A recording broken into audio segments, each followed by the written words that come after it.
come out to Edinburgh and you get a classy crowd. And they're not happy with the quality of the joke anymore. You know, they don't just want that. They want to see an intellect at work. You know, they don't just want some joke about Willie. They want the thrust and parry of a dynamic mind. With reference to, you know, analysis, great thoughts and stuff, you know. You know, I can do that shit. I can totally do that shit. So with this last song,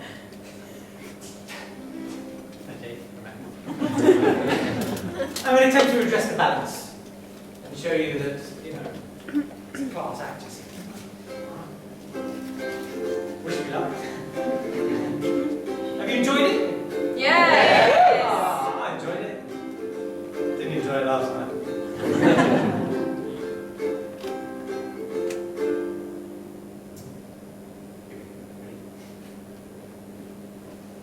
I'm sorry that it's mainly been dick jokes for an hour, but atavism has its place.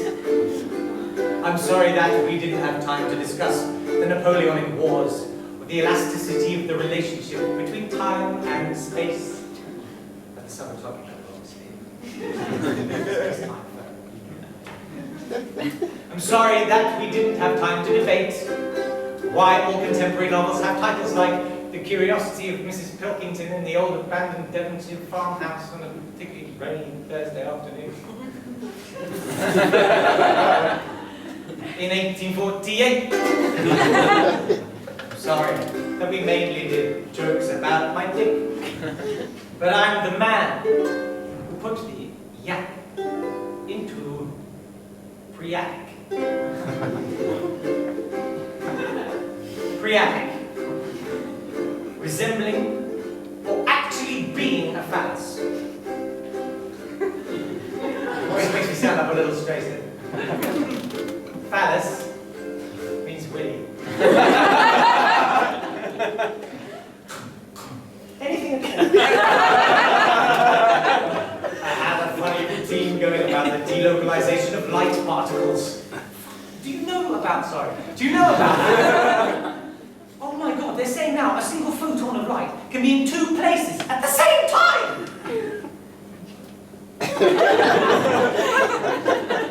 It was a funny routine, but I confess it didn't get as big a laugh as when I used the line, "Madam, I'd like to give you a purr." With a silent S.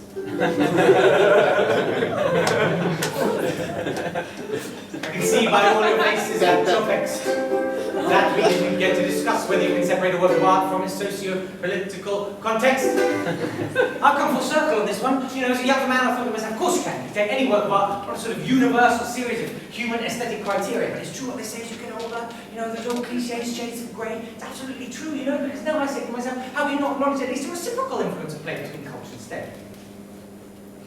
So I am on that one. You can see you all would have liked to have some input on that topic.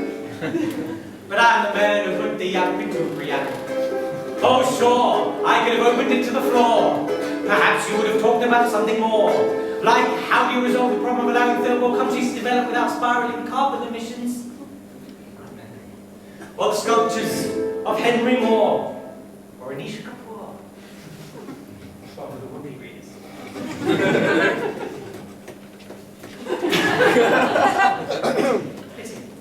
But if past experience is anything to go by, you simply would have shouted, "Get on with it, you..." Oh, sorry.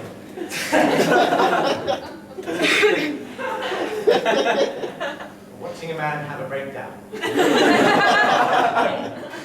And so we'll have to leave these areas lamentably unexplored, like Garibaldi and Goya and Goethe, because I'm ashamed to say it, but I'd rather invest my time developing a Guinness World Record-breaking porn star character with the name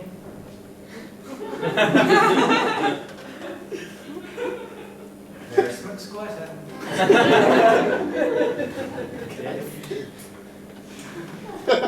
So now as we hasten to the end, I can see you like to discuss whether David Hawkins' theory on kinesiology, namely you can tap into a universal network of human consciousness via any one individual, irrespective of whether that individual themselves happens to know that piece of information consciously or otherwise holds any validity, or if he's just gone round the bend.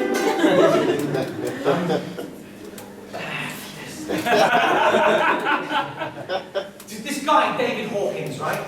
Well, let me see, yesterday, they were yesterday, and in a bar afterwards, this woman came up to me, and she said, I like your funny little song, your funny little guitar. I said, thank you.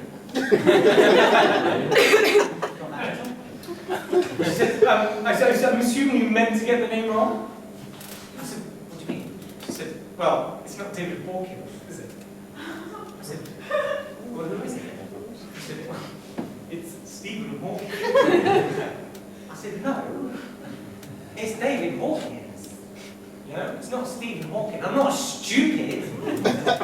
I know who Stephen Hawking is.